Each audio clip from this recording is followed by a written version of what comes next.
Good afternoon students. Last class में मैंने आप लोगों को बताया था कि सिर्फ क्लास क्या है, ऑब्जेक्ट क्या है।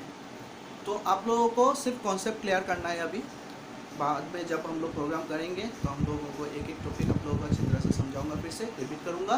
तो अभी जो है आप लोगों को सिर्फ कॉन्सेप्ट क्लियर करना है। तो मैंने जो कल बताया था कि क्लास क्या है, class is a group of object that share A common properties and relationship.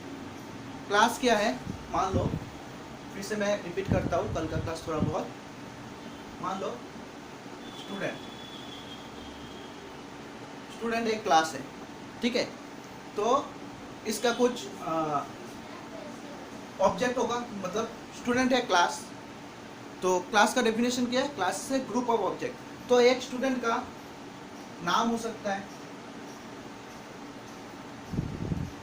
Roll number हो सकता है, कौन सा क्लास में पढ़ता है उसका क्लास हो सकता है। तो ये क्या है, एक स्टूडेंट को हम कैसे डिक्लेयर करेंगे, स्टूडेंट एज ए क्लास। ये क्या है, क्लास। और डेफिनेशन क्या था, class is a group of object that share A common properties and relationship. तो क्लास ये है, और एक स्टूडेंट का अगर क्लास है, स्टूडेंट का एक क्या लगता है, स्टूडेंट का क्या हो सकता है, नाम हो सकता है, रोल नंबर, क्लास हो सकता है। तो एज ए स्टूडेंट स्टूडेंट को हम कैसे डिक्लेयर करेंगे, एज ए क्लास हम लोग डिक्लेयर कर सकते हैं। एक ग्रुप ऑफ, यहाँ पर जो जितना भी है, ग्रुप ऑफ ऑब्जेक्ट जो शेयर करता है कॉमन प्रॉपर्टीज एंड रिलेशनशिप्स, ठीक है। अब हम लोग बात करेंगे, इससे पहले मैं बता दूंगा एक अच्छा सा बात। बहुत सारे स्टूडेंट अभी तक फॉलो नहीं कर रहे वीडियो। मैं बार बार बता रहा हूँ कि आप लोग वीडियो फॉलो कीजिए, लेकिन बहुत सारे स्टूडेंट जो है वीडियो फॉलो नहीं करते हैं, पता नहीं क्यों। लेकिन मैं अटेंडेंस सबका रख रहा हूँ। इस मंथ के बाद मैं अटेंडेंस सबमिट करने वाला हूँ कॉलेज में, ठीक है। तो आप लोग ध्यान से वीडियो फॉलो कीजिए, बार बार बता रहा हूँ। तो ऑब्जेक्ट क्या है, क्लास तो समझ गया, अब ऑब्जेक्ट क्या है देखो।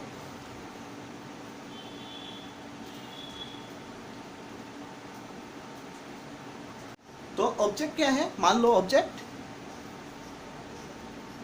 बार्ड है। क्लास डिक्लेयर करते हैं हम लोग बार्ड क्या है, क्लास है। तो ऑब्जेक्ट क्या होगा इसका, पैरट। इसके बाद बार्ड को हम लोग क्या डिक्लेयर किया, एज ए क्लास डिक्लेयर किया। और पैरट क्या है, इसका ऑब्जेक्ट। अगर हम लोग फिर से एनिमल को हम लोग क्या पकड़ सकते हैं, क्लास। और टाइगर,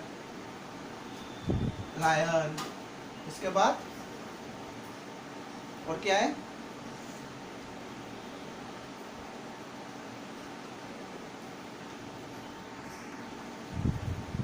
डॉग। ये सब क्या है, एनिमल्स। तो एनिमल का अगर हम लोग क्लास डिक्लेयर करते हैं तो ये सब क्या है, इसका ऑब्जेक्ट है।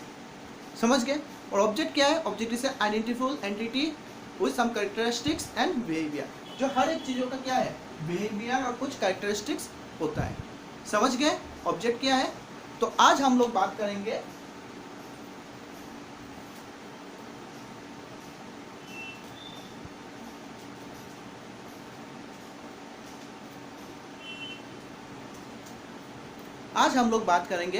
डाटा एब्स्ट्रैक्शंस के बात करेंगे। एब्स्ट्रैक्शन क्या बात करेंगे, एब्स्ट्रैक्शन। तो पहले हम लोग एब्स्ट्रैक्शन का डेफिनेशन देखते हैं, ठीक है। तो डाटा एब्स्ट्रैक्शन का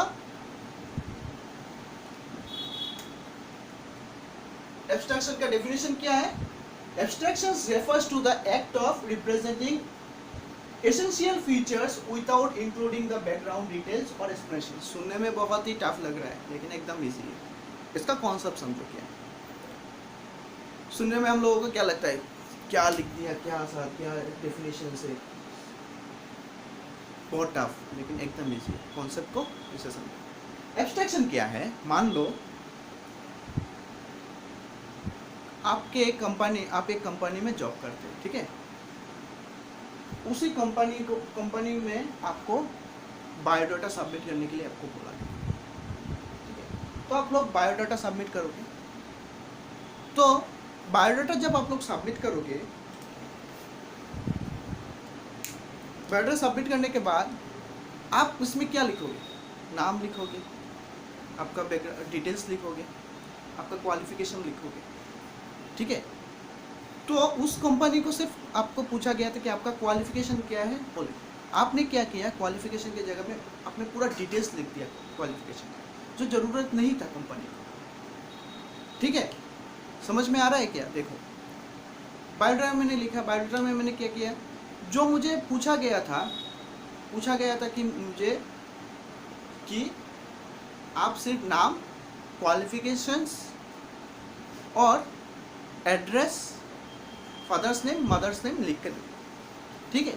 लेकिन मैंने क्या किया है, यहाँ पर पूरा मैंने डिटेल्स में लिख दिया, मेरे घर में कितने लोग हैं, मेरे नाइबर में कितने लोग हैं, वो भी लिख दिया मैंने। तो जिसका ज़रूरत नहीं था, मुझे कंपनी ने वो लिखने के लिए नहीं बोला था। तो यहाँ पर क्या हो रहा है, abstraction refers to the act of representing essential features without including the background details और एक्सप्लेनेशंस।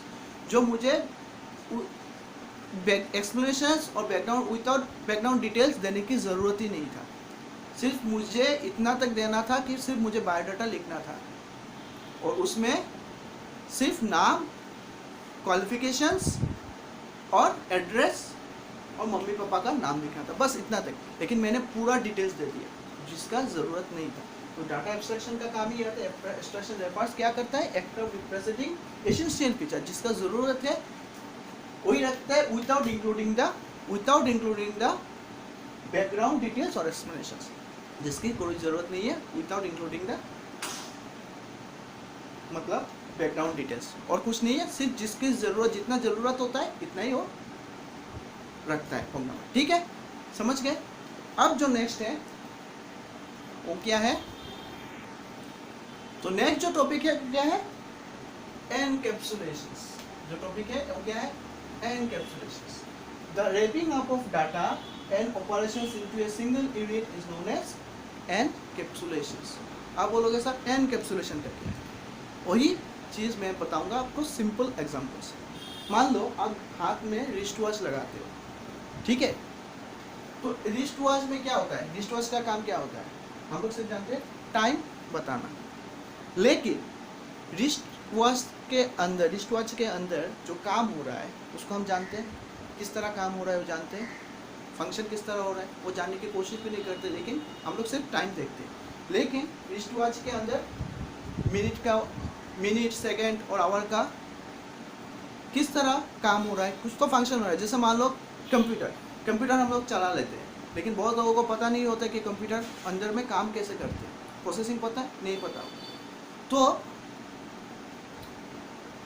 जो रिस्ट वॉच की बात बता रहा था कि हम लोग सिर्फ टाइम देखते हैं कितना टाइम हुआ है, लेकिन वॉच के अंदर जो फंक्शन होता है उसको हम लोग नहीं देखते किस तरह प्रोसेस होता है। एनकैप्सुलेशन का काम क्या है, data, the wrapping up of data and operations. Data और डाटा के ऑपरेशंस को रैप अप करता है, मतलब रैपिंग अप करता है, एक साथ करता है। Wrapping up into a single unit, एक साथ जोड़ता है, उसको हम लोग बोलते हैं एनकैप्सुलेशंस। जो ऑपरेशंस हो रहा है और जो डाटा दिया है, डाटा देने के बाद ही तो कुछ ऑपरेशंस होता है ना, तो डाटा और जो डाटा का फंक्शंस उसको एक साथ रैप करता है, मतलब रैपिंग करता है, सिंगल यूनिट में एक साथ जोड़ता है, तो उसको बोलते हैं हम लोग एनकैप्सुलेशंस, ठीक है। आई होप आप लोगों को समझ में आ गया कि एनकैप्सुलेशंस क्या है और डाटा एब्स्ट्रैक्शंस क्या है, ठीक है।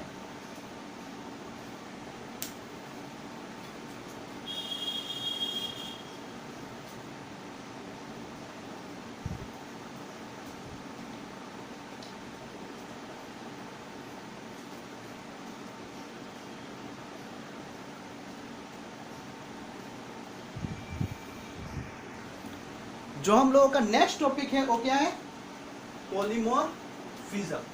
पॉलीमॉर्फिज्म, ठीक है। पॉलीमॉर्फिज्म का मतलब क्या है, मोर देन वन फॉर्म, एक से ज्यादा फॉर्म, ठीक है। तो पॉलीमॉर्फिज्म का डेफिनेशन देखते हैं। Polymorphism is the ability for a message or data to be processed in more than one form. एक से ज़्यादा फॉर्म में लिखना पॉलीमॉर्फिज्म, समझ रहे हैं आप?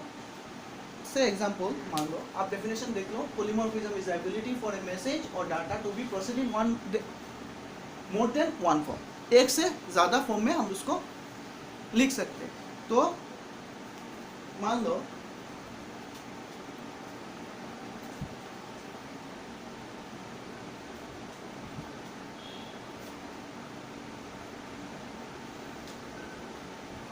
मैं एक लिखता हूँ शेप,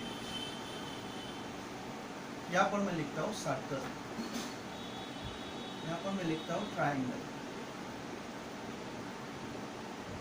यहाँ पर मैं लिखता हूँ रेक्टेंगल।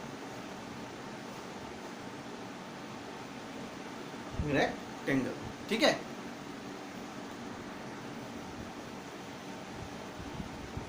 रेक्टेंगल। तो अब देखो शेप का भी क्या होगा, एक एरिया होगा। शेप का क्या होगा, एरिया होगा ना, एरिया होगा। सर्कल का भी क्या होगा, एक एरिया होगा। इसका भी एरिया होगा, ट्रायंगल का एरिया, इसका भी एरिया। तो एक ही फॉर्म को मोर देन वन फॉर्म, मतलब एक ही चीज को मैं बहुत तरह से रिप्रेजेंट कर सकता हूँ।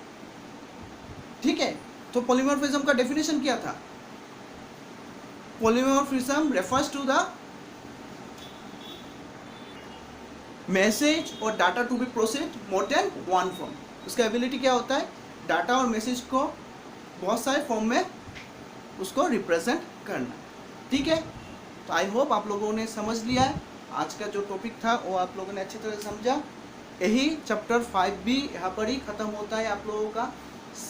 आपको सिर्फ कॉन्सेप्ट लेना है इससे। जो नेक्स्ट चैप्टर हम लोग स्टार्ट करेंगे उसमें से आप लोगों का स्टार्ट होगा कि कैसे प्रोग्राम का स्टार्ट होता है, प्रोग्राम किस तरह लिखते हैं, मैं समझाऊंगा। ठीक है, आई होप आप लोगों ने समझ लिया। Thank you.